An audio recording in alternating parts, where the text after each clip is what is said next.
Well, hello everyone. Jason D'Souza coming to you from Sydney, Barangaroo, and I just wanted to take this opportunity to say thank you to all of you Smarter Cities viewers and listeners for taking the time to listen to us, for your ideas, for your comments. They've been absolutely wonderful this year.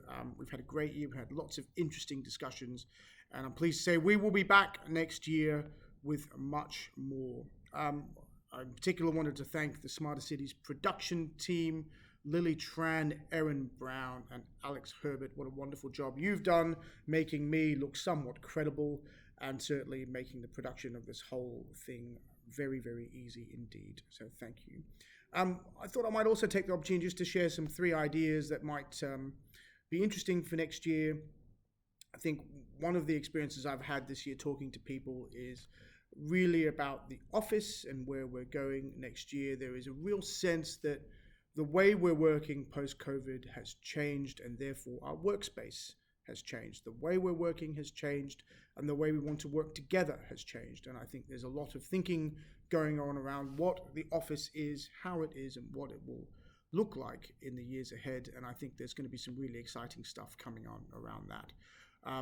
I think in terms of capital, for Australia, we have proven ourselves as a country to be a very, very attractive place for capital because of the strength of our economy, because of the standard of living that we have here, because of our educated workforce.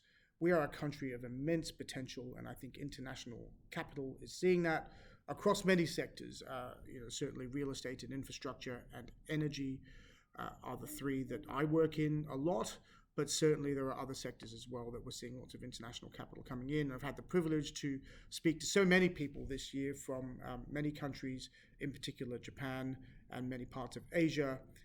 And I think there's plenty of opportunity for them looking to partner with us here in Australia and for us to partner with them.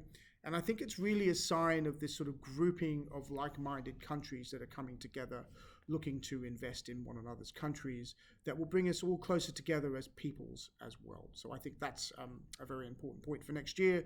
I think we're going to see a lot more of that, and I think that's very exciting. And of course, last but hardly least is the energy transition, which is continuing at pace.